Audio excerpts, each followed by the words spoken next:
आसाम की जनता ने भाजपा सरकार बना दी। आसाम की सरहदों से परिंदा भी पैर नहीं मार सकता। और बंगाल में सोशल मीडिया पर कोई रख रहा है कि अगर घुसपैठ कर आए हो और आधार कार्ड चाहिए, वोटर कार्ड चाहिए, तो इस नंबर पर संपर्क करिए। बंगाल पुलिस चुप। मुझे बताओ भाइयों बहनों, जिस राज्य में इतनी घुसपैठ होती हो वहां कभी विकास हो सकता है क्या? जोर से बोलो, हो सकता है? और इसीलिए ममता बनर्जी सीएए का विरोध कर रही है, सीएए कर नहीं रही। मगर मैं आज इस सभा में कहकर जाता हूं, ममता दीदी, सीएए देश का कानून है, इसको कोई रोक नहीं सकता और हम सीएए को लागू कर रहेंगे। भाइयों, अगले साल अप्रैल मई में होने वाले लोकसभा चुनाव को लेकर पश्चिम बंगाल में राजनीति का मंच सजने लगा है। केंद्र में सत्ताधारी भाजपा ने राज्य में लोकसभा चुनाव अभियान की शुरुआत भी कर दी है। इस मौके पर एक रैली को संबोधित करते हुए केंद्रीय गृह मंत्री अमित शाह ने बुधवार को पुरजोर शब्दों में कहा कि केंद्र सरकार संशोधित नागरिकता कानून यानी सीएए लागू करेगी और इसे कोई रोक नहीं सकता। इस मौके पर उन्होंने तुष्टीकरण, घुसपैठ, भ्रष्टाचार और राजनीतिक हिंसा जैसे मुद्दों पर मुख्यमंत्री ममता बनर्जी पर तीखा हमला बोला और लोगों से उनकी सरकार को उखाड़ फेंकने तथा अगले विधानसभा चुनाव में भाजपा को चुनने का आग्रह भी किया। उधर कोलकाता पश्चिम बंगाल की मंत्री डॉक्टर शशि पांजा ने अमित शाह की रैली और चुनावी सभा को पूरी तरह फ्लॉप बताया। उन्होंने कहा कि अमित शाह पार्टी के भीतर विवादों को थामने और पार्टी को एकजुट करने के लिए यहां पहुंचे हैं। आज की रैलीটা ছিল সেটা ফ্লপ এবং পরিষ্কার আপনাদের মাধ্যমে যে দৃশ্যগুলো আপনারা তুলে ধরেছেন তাতে পরিষ্কার বোঝা যাচ্ছিল যে কোনো ভিড়ের কথা স্বতঃস্ফূর্ততা ছিল। लोकसभा चुनाव को लेकर अभी से सियासत की गर्मी दिखाई देने लगी है। यही कारण है कि मध्य प्रदेश के अध्यक्ष वीडी शर्मा ने एक बार फिर कांग्रेस सहित गठबंधन पर निशाना साधा। इस दौरान उन्होंने बिहार के नीतीश कुमार पर निशाना साधते हुए कहा कि कांग्रेस और गठबंधन तुष्टीकरण की राजनीति करती है। ये कहते हैं कि कांग्रेस या ये लोग किसी बात की गारंटी है, तो ये जो गठबंधन है वो तुष्टीकरण की राजनीति की गारंटी है। तो जो विपक्षी दल है वो बिहार के अंदर नीतीश कुमार तो इतने घबराए हुए हैं कि कैसे वोट डिवीजन करने के लिए एक वर्ग के वोटों को कैसे प्राप्त किया जाए, उसका उदाहरण है। और ये आज से नहीं है, देश के अंदर तुष्टीकरण की राजनीति कांग्रेस हमेशा से करती रही है और यही इस बात को साबित करता है कि केवल और केवल एक वर्ग के वोट को कैसे हम प्राप्त कर सकें। लेकिन मुझे विश्वास है कि माननीय प्रधानमंत्री मोदी जी के नेतृत्व में अल्पसंख्यक समुदाय के भाई और बहनों के जीवन में जो बदलाव आया है, उनके जीवन के, उनके आंखों में खुशी जो आई है वो भी प्रधानमंत्री मोदी जी के नेतृत्व में आई है। तो इससे डर करके इस प्रकार के निर्णय कांग्रेस और विपक्ष कर रहा है। मध्य प्रदेश में विधानसभा चुनाव के नतीजे 3 दिसंबर को आने शुरू होंगे। इससे पहले ही पार्टियों ने जीत के दावे और अपने आकलन का बखान करना शुरू कर दिया है। इसी क्रम में पूर्व मंत्री और कांग्रेस के नेता पीसी शर्मा ने मध्य प्रदेश में कांग्रेस की लहर होने की बात कही। साथ ही उन्होंने बहुमत से कांग्रेस की सरकार बनने और राजस्थान और छत्तीसगढ़ में भी भाजपा के पूरी तरह पिछड़ जाने और सरकार बनाने के लिए पहुंच भी न पाने का दावा किया। इस दौरान उन्होंने सर्वे में भी कांग्रेस के बढ़त दिखाए जाने की बात कही है।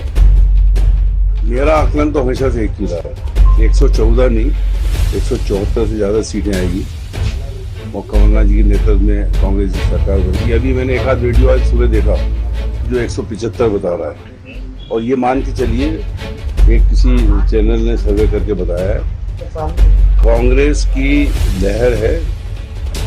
और इसका एक एग्जांपल मैं बताऊं आपको कि जिस समय दिवाली चल रही थी तो नेहरू नगर चौराहे पे पूजा के लिए दो लोग कमल के फूल बेच रहे थे और जैसे ही मुझे देखा कमल का फूल लेकिन बटन पचने की दबेगी, वोट कांग्रेस को देना है।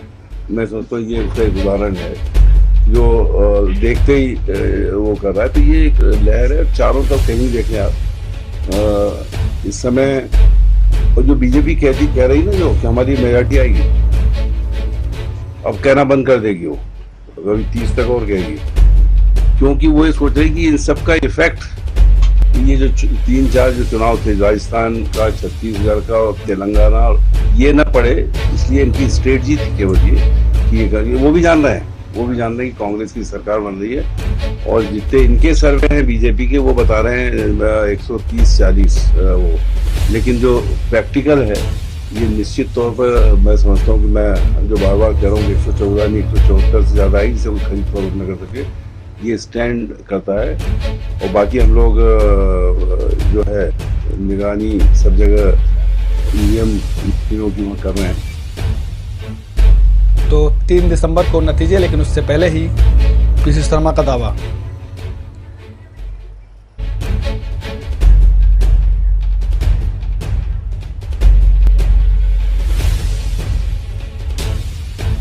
बालाघाट में स्ट्रांग रूम में अनाधिकृत प्रवेश को लेकर विवाद अब थम सकता है। बताया जा रहा है कि उक्त घटना में जिम्मेदार को निलंबन की कार्रवाई करते हुए पत्र भी जारी कर दिया गया है। इस मामले को लेकर स्वयं मुख्य चुनाव अधिकारी अनुपम राजन स्पष्टीकरण दे रहे हैं। बालाघाट में कल स्ट्रांग रूम खोल करके निर्धारित समय पे और पॉलिटिकल पार्टी के प्रतिनिधियों की उपस्थिति में जो पोस्टल बैलेट थे उनको विधानसभावार छटनी का काम किया गया, जिसमें बैहर, लांजी, कटंगी, परसवाड़ा, बारासिवनी सभी के अलग अलग बंडल बनाए गए। मैं पुनः कह रहा हूँ, पोस्टल बैलेट जो है पूरी तरह सुरक्षित है। किसी भी पोस्टल बैलेट को खोला नहीं गया है, किसी भी पोस्टल बैलेट की गिनती जैसी कोई बात नहीं है। मतगणना अपने जो निर्धारित समय है, जो निर्धारित दिनांक है, उस पर 3 तारीख को होगी।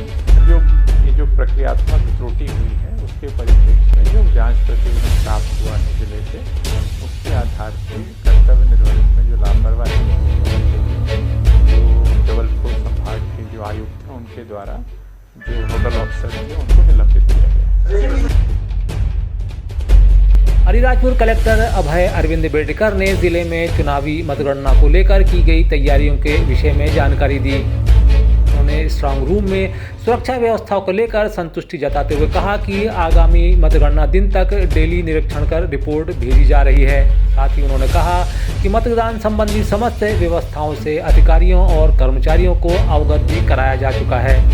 स्टैंडर्ड प्रोसीजर है 14 टेबल्स का, उसको इस बार आयोग ने रिलैक्स किया। तो हम लोगों ने 16 टेबल्स की हम लोगों ने अनुमति मांगी है अलीराजपुर में, और 18 टेबल की अनुमति मांगी है जुब्बल में, जिससे कि टोटल हमारे जो राउंड्स हैं वो 18 राउंड रहेंगे। 18 राउंड में दोनों ही जो हमारे एसीज हैं असेंबली कॉन्स्टिट्यूंसीज, उन दोनों की मतगणना जो है वो 18 राउंड में समाप्त होगी। तो इस प्रकार हम लोग को ऐसी अपेक्षा है कि ये 7 से 8 घंटे हमें लगेंगे काउंटिंग में, क्योंकि इसी में पोस्टल बैलेट की मतगणना भी होगी। तो लगभग शाम को अगर सुबह 8:30 बजे शुरू होती है मतगणना पोस्टल बैलेट की 8 बजे और ईवीएम्स की 8:30 बजे, तो हम लोग लगभग 3-3:30 बजे तक किसी निश्चित स्थिति में पहुंचेंगे और मतगणना लगभग समाप्त होगी। ये एक रेगुलर निरीक्षण है कि चुनाव आयोग की इस बार ऐसे निर्देश है कि जितने भी कलेक्टर और डीओ हैं, जिला निर्वाचन अधिकारी, उनको 17 तारीख के बाद से जब तक की मतगणना नहीं हो जाती, मतलब 3 तारीख तक स्ट्रांग रूम का निरीक्षण करना है और हमें रिपोर्ट भेजना है। तो ये निरीक्षण डेली होता है, हमें डेली आके निरीक्षण करना है। हम लोग ने ऐसा बना लिया है कि हम लोग सुबह 10:30-11 बजे करीब और एक बार शाम को 4-5 बजे के करीब हम लोग निरीक्षण करते हैं और उसके बाद हम रिपोर्ट भेजते हैं। तो ये औचक निरीक्षण नहीं है। आज इतना जरूर है कि हम सारे पुलिस के हमारे जो काउंटर पार्ट्स हैं, एडिशनल एसपीज, हमारे डीएसपीज, उन लोग को भी लेकर आए, क्योंकि 3 तारीख को जो मतगणना होनी है तो अंदर जो मतगणना कक्ष भी हमारे अंदर ही है स्ट्रांग रूम के पास, तो उनकी व्यवस्था देखने के हिसाब से उन लोगों को हम लेकर आए थे। उन्हें हम लोग ने समझाया कि कहाँ सुरक्षा कर्मियों की जरूरत पड़ेगी, क्योंकि पुलिस वाले मतगणना के समय अंदर नहीं जा पाएंगे। तो उस समय उन लोग को अभी सब दिखा दिया गया, अंदर जो जालियाँ लगी हैं, टेबल लगी हैं, उनकी मजबूती वगैरह सब चेक कराई। इसलिए आज हम लोग सब लोग जिला प्रशासन का पूरे अधिकारी, पूरा स्टाफ, हमारे आरओज, हमारे डीएसपीज, सब लोग आज आए थे। ये व्यवस्था मध्य प्रदेश के इंदौर जिले की एक चाय की दुकान पर अनोखा पोस्टर लगा हुआ है, जिसमें लिखा हुआ है कि एमपी में कांग्रेस की सरकार बनती है तो 4 दिसंबर सोमवार को सुबह 7 बजे से दोपहर 3 बजे तक मुफ्त में चाय और पानी की व्यवस्था रहेगी। यह पोस्टर सोशल मीडिया पर जमकर वायरल हो रहा है। इंदौर के दवा बाजार स्थित जैन टी स्टॉल पर दुकान के मालिक दिलीप जैन ने यह पोस्टर लगाया है। महंगाई से परेशान दिलीप जैन कहते हैं कि कांग्रेस सरकार आते ही महंगाई पर लगाम लगने की आशा है, इसलिए कांग्रेस सरकार मध्य प्रदेश में बनती है तो खुशी से वे इंदौर वासियों को मुफ्त चाय और पानी पिलाएंगे।